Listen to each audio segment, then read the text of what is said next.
আসসালামু আলাইকুম। আজকে আমি আপনাদের সামনে একটি বিশেষ মুহূর্ত উপস্থাপন করতে চাই। এমন একটা মুহূর্তের কথা যেটার জন্য আমরা অনেক দিন ধরে অপেক্ষা করছিলাম। করোর ফাউন্ডার এএনএম নুরুদ্দিন তার বহুল প্রতীক্ষিত বই fairness as foundation of complete architecture for structural fair governance এখন আনুষ্ঠানিকভাবে অ্যামাজনে প্রকাশিত হয়েছে।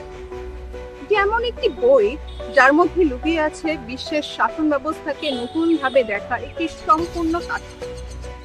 আমরা সবসময় জিজ্ঞেস করি, যেখানে যুগের পর যুগ আমাদের সমাজ উন্নত নেতৃত্ব, আইনি কাঠামোর সংস্কার এবং গণতন্ত্র প্রতিষ্ঠার মাধ্যমে কাঠামোগত বৈষম্য দূর করার চেষ্টা করছে, তখন কেন বারবার বৈষম্য পুনরায় ফিরে আসছে?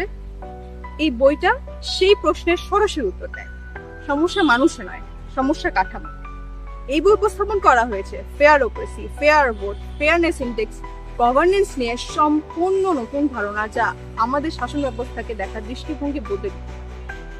ফেয়ারনেস অ্যাজ ফাউন্ডেশন শুধু করের জন্য একটি মাইল ফলক নয়, এটি তাদের জন্য একটি বড় অর্জন যারা বিশ্বাস করেন ক্ষমতা নয়, ন্যায্যতাই হওয়া উচিত যে কোনো শাসন ব্যবস্থার মূল ভিত্তি।